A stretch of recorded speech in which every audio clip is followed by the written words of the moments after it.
Burmese pythons have done unprecedented damage to the ecosystem in South Florida. And experts say these invasive snakes continue to move farther north. Deep in the Florida swamps, cameras have just captured an aftermath that science cannot explain. We all know about the giant pythons taking over the Everglades. We know they wiped out 90% of the mammals. But recent footage reveals a new twist that nobody saw coming. Well, the population of pythons in the Everglades has dramatically dropped. It's not just about the giant snakes anymore. There is something else out there, something invisible, and it is changing the rules of the jungle. The footage shows a hidden consequence that could either save this broken paradise or destroy what is left of it forever. The pythons might have started the war, but they are not the ones finishing it. 165 miles per hour of destruction. The Florida Everglades was once a living, breathing miracle. It wasn't just a swamp. It was a vast, slow-moving river of grass stretching over 1.5 million acres. This was an ancient system, a subtropical wilderness that pulsed with life. It was so important that its value was estimated at over $31 billion every single year. You see, it wasn't just home to alligators and birds. It provided flood protection and clean drinking water for millions of people. Life here moved in a perfect, delicate balance. Huge flocks of wading birds covered the sky like clouds. But then the sky turned black. One forecaster says Andrew could be the worst hurricane to hit Miami in more than 40 years. In August of 1992, Hurricane Andrew, a monster Category 5 storm, tore through southern Florida. The winds were screaming at over 165 miles per hour. It flattened entire neighborhoods, and in the chaos, it ripped apart a reptile breeding facility near Miami. When the winds finally died down, an unknown number of Burmese pythons had slipped away into the wetlands. But here represents the catch. That storm wasn't the only problem. At the exact same time, a slower disaster was unfolding. Throughout the 90s, Burmese pythons were the hot new exotic pet. People bought them as tiny $10 snakes, thinking they were cool. But those cool snakes do not stay small. They grow, and they grow fast. A snake that fits in your hand becomes a 10-foot, 50-pound monster in just a few years. Overwhelmed pet owners did the only thing they could think of. They drove to the edge of the Everglades and released them. They thought they were setting them free. Instead, they were lighting a fuse on an ecological time bomb. For years, nobody paid much attention, but the pythons were thriving. The Everglades was a perfect storm of opportunity. It was a python paradise. The heat, the humidity, and an endless all-you-can-eat buffet of native animals that had zero natural defenses. These pythons have been, eating rabbits and other small mammals and other reptiles and, smaller alligators. The Burmese python is a monster of engineering. They are masters of camouflage. They can hold their breath underwater for over 30 minutes. And the crazy part is they have thermal sensing pits along their jaws. They can literally see the body heat of a warm-blooded mammal in total darkness. A raccoon does not stand a chance. And then there is the breeding. A single female can lay a clutch of up to 100 eggs. With no natural predators, their population went vertical. Today, experts estimate there are anywhere from 100,000 to over 300,000 pythons slithering through South Florida. And the paradise that was once bursting with life is now falling silent. The numbers are so bad they sound fake. A landmark study revealed the horrifying truth. In the hardest-hit areas, raccoon populations have dropped by 99.3%. Opossums are down 98.9%. Bobcat numbers have fallen by 87%. Think about that. Not 10%. 99% gone, erased. What most people do not realize is what this feels like. Biologists who have worked in the Everglades for decades talk about the silence. They used to stop their cars for turtles and rabbits. Now they see nothing for miles. The small mammals that formed the foundation of the food web have been vacuumed up. The invaders had found heaven and they were consuming it whole. But just as the state tried to fight back, they realized they were bringing a knife to a gunfight. Hunting ghosts in the grass. As the silence in the Everglades became deafening, the state of Florida finally had to act. But their response at first looked like something out of a cheap reality TV show. They launched the Florida Python Challenge. It was part publicity stunt, part desperate lottery ticket. They invited the public, anyone brave enough, to wade into the swamp and hunt the giant invaders. The South Florida Water Management District is paying $8.10 an hour to hunt the slithering creatures. They offered cash prizes. It became an annual spectacle. By 2024, hundreds of people showed up armed with traps and snake hooks. That year, they captured 195 Burmese pythons. The headlines were great. The photos were dramatic. It felt like a victory. But yeah, about that. Let's do the math. They removed 195 snakes. Even if they hit 300 the next year, it is statistically zero. If the real number is 300,000 snakes, removing a few hundred is like trying to empty the ocean with a teaspoon. The pythons were outbreeding the bullets, so the state got more serious. They hired elite paid hunters. These were professionals paid an hourly wage to stalk the levees day and night. Since 2017, these contractors have removed thousands of pythons. Over 23,000 snakes have been eliminated in total. It sounds impressive, but even that massive number is likely less than 5% of the total population. For every one snake they find, 20 more hatch hidden in the endless sawgrass. Frustrated, Florida turned to high-tech warfare. They launched drones equipped with high-resolution thermal cameras, thinking they could spot the snake's heat signatures from above. But here's the deal. The Everglades is hot. The ground is hot. The water is hot. And pythons are cold-blooded. To a thermal camera, a python looks just like a warm rock. The drones were a bust. Then they tried robot rabbits. Engineers designed fake rabbits that gave off heat and moved, trying to lure the pythons into an ambush. It failed. Pythons are ambush predators. They wait perfectly still for real prey. They were not interested in noisy, clunky robots. The only thing that worked was the Judas snake program. Researchers would capture a male python, implant a tracker, and release him.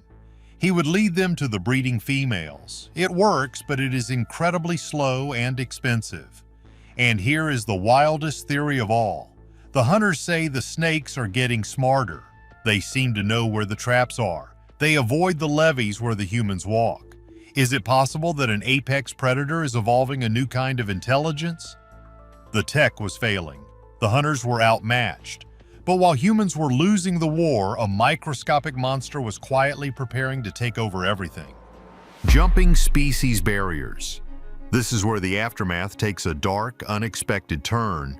What if Florida's biggest problem wasn't the 20-foot python, but something microscopic? Asian parasite is infecting dozens of snake species in Florida, now leading to some declining numbers. Deep in the Everglades, a silent passenger arrived with the invaders. It is an unseen parasite, and it is rewriting Florida's ecological story in the most gruesome way. Its name is Rhyla orientalis. It is better known as the snake lungworm. Scientists first stumbled onto this threat during exams of native Florida snakes. They were finding native species, garter snakes, pygmy rattlesnakes, that were emaciated. They were weak, struggling to breathe. When they opened them up, they found a horror show. Their lungs were clogged with dozens of tiny, writhing worms. This lungworm comes from Asia. The pythons carry it, but it rarely hurts them. They have immunity. But Florida's native snakes have zero defense. It is a brand new alien enemy. And get this, the way it spreads is terrifying. An infected python leaves waste in the swamp. Cockroaches eat the waste. Frogs eat the cockroaches. And finally, a native snake eats the frog. The larvae do not stay in the stomach. They tunnel through the stomach wall and go straight to the lungs. There they feed on blood and tissue. They clog the airways until the snake suffocates. Researchers have found snakes with worms literally crawling out of their mouths as they gasp for their last breath. The real shock came when scientists discovered how far it had spread. It is not just in the Everglades anymore. At least 18 different native snake species are infected. The parasite has moved as far north as Jacksonville. And the scariest part? The lungworm does not need the python anymore. It has jumped ship. It is now spreading from native snake to native snake all on its own. Even if every python vanished tomorrow, the plague would stay. So now we have a double disaster. The pythons eat the mammals and the worms eliminate the native reptiles. The food web is collapsing from both ends.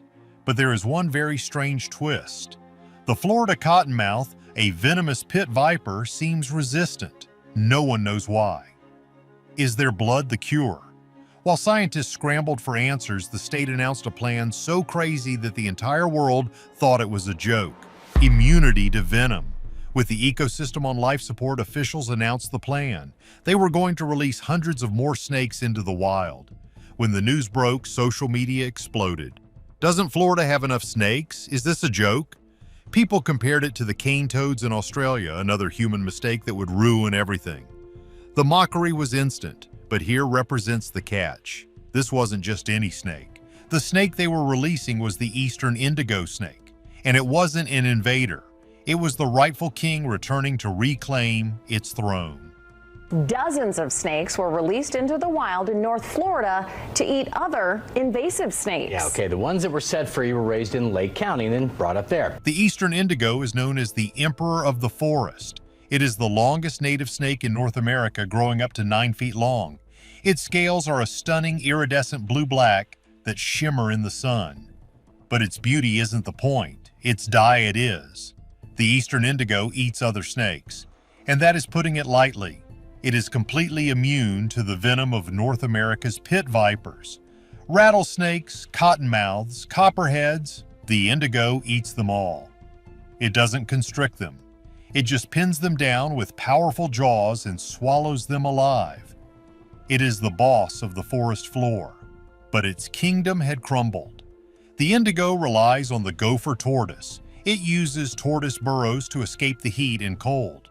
As development paved over Florida, the tortoises disappeared and the indigos vanished with them. By 1978, they were wiped out from North Florida. So the crazy plan was actually a brilliant restoration project. For decades, conservation groups had been breeding indigos in captivity. They were rebuilding the longleaf pine forests. They were preparing the ground. And finally, they started releasing them in the Appalachian Bluffs Preserve. Everyone held their breath. Would they survive? Would they eat? Then in late 2023, trail cameras captured footage that changed everything. It showed 2 tiny indigo hatchlings. These weren't released snakes, these were babies born in the wild. For the first time in 50 years, the emperor was reproducing on its own. The plan was working.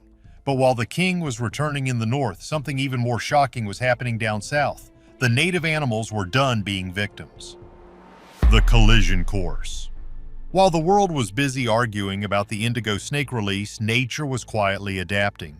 Deep in the Big Cypress National Preserve, researchers were tracking that 50-pound python named Loki. When they found his carcass, they were baffled. His head was chewed off. A trail camera nearby revealed the culprit. It was a native bobcat. This bobcat weighed barely 25 pounds. It was half the size of the snake. Yet it had stalked, attacked, and eliminated the python. This was a first. For 2 decades, pythons were the monsters. Now the home team was scoring points, and it wasn't just one bobcat. Across Florida, reports are coming in. Alligators are ambushing smaller pythons. Even the endangered Florida panther has been seen taking them down. What if the predators are learning? What if they are sharing knowledge? One wildlife biologist called it a score for the home team.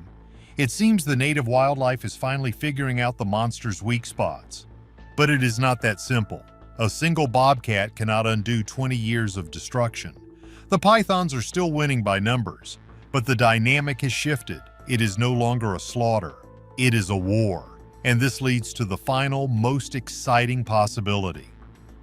Indigo snake is a large natural predator for a lot of animals in the areas where they live. They eat anything that moves in front of them pretty much, including birds, small rodents, even other snakes, including venomous snakes. So they help to balance the ecosystems. The eastern indigo snakes are spreading south from their release sites. The pythons are spreading north. Eventually, these 2 territories are going to collide. What happens when the emperor meets the invader? Can the indigo snake, immune to rattlesnake venom, take down a Burmese python? Or will the lungworm take them both out? The footage from Florida's swamps has revealed an aftermath nobody expected. It is not just death and silence, it is resilience. The bobcats are fighting, the king has returned, and the swamp is far from dead. We looked for a high-tech solution, but the real hope was there all along, hidden in the scales of a native snake and the claws of a hungry bobcat. The battle for the Everglades is just entering its most violent chapter. So who do you think wins this ultimate showdown? Will the indigo snake save Florida, or will the parasite wipe everything out before the king even arrives? It is a gamble with the highest stakes imaginable. Let me know your prediction in the comments below. If you want to see more nature mysteries solved, hit that like button and subscribe. The swamp has plenty more secrets to tell.